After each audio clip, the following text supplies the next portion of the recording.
अब तक की गाथा। सत्तासर गांव, जहां हर सुबह उम्मीद से जूझती थी और हर शाम चुनौतियों का बोझ लिए लौटती थी। कलकत्ता की जद्दोजहद के बाद घर लौटे नंदलाल ने जब अपने बेटे को गांव की गलियों में भटकते देखा तो भीतर एक आग भड़की। गरीबी और अज्ञानता की जंजीरें तोड़ना होंगी। बेटे की उंगली थामी, उसे कस्बे के स्कूल ले गए, जहां हंसी और तानों के बीच माली राम ने मेहनत से एक साल में 7 कक्षाएं पार की। अब कहानी आगे बढ़ती है उन धूल भरी गलियों से उस क्षितिज तक जहां एक बेटे के संकल्प में गांव का भविष्य छुपा है। बालक मालीराम शर्मा ने पढ़ाई को केवल पुस्तक का बोझ नहीं बल्कि जुनून, उत्साह और आत्मा की खोज बना लिया था।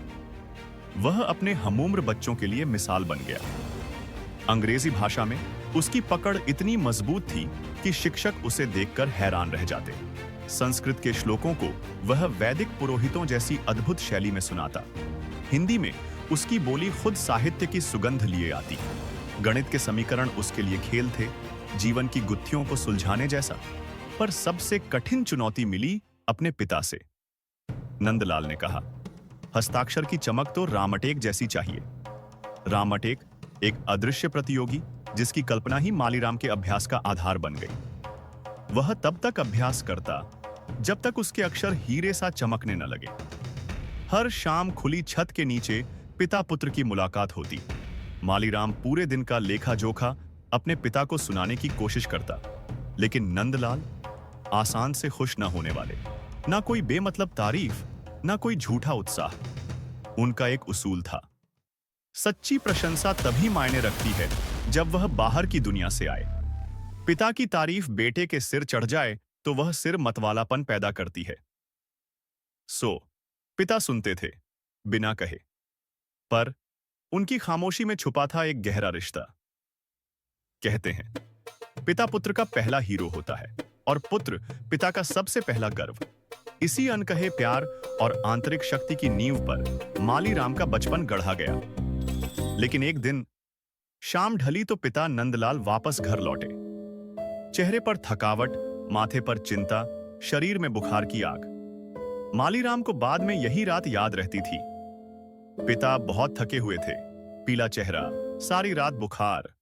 और अगली सुबह बिना किसी चेतावनी पिता चले गए। बस एक दिन में सब बदल गया। गांव की हलचल जैसी चुप्पी। बेटे के मन में सिर्फ एक सवाल, ऐसा क्यों? मालीराम उस समय मात्र 11-12 साल का था।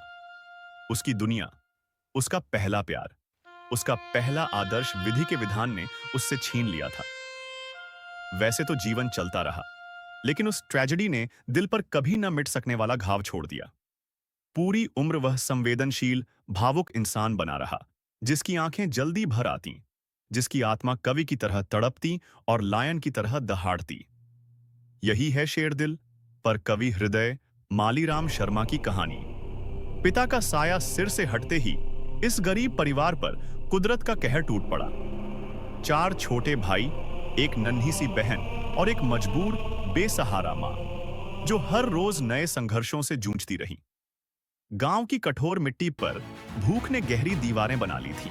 सूखी रोटी, कभी प्याज की तीखी कड़वाहट, कभी मिर्ची की झंझनाहट, और कई बार तो बस पानी में तड़पती भूखी आत्माएं थीं।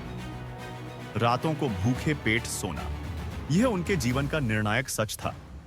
मां ने गांव के खेतों में मेहनत की, मजबूरी की थकान को खुद पर हावी न होने दिया, पर हर सांस में बस एक ही सोच, अपने बच्चों को जीने का अधिकार दिलाना। इस पूरब की कठोरता के बीच मालीराम शर्मा ने अपनी पढ़ाई का दामन नहीं छोड़ा।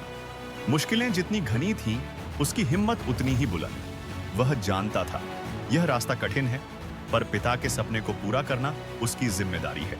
फिर आया मैट्रिक का इम्तिहान। रातों की नींद गायब, जोर जोर से बूंद बूंद पसीना बहाते मालीराम ने अपनी ताकत झोंकी।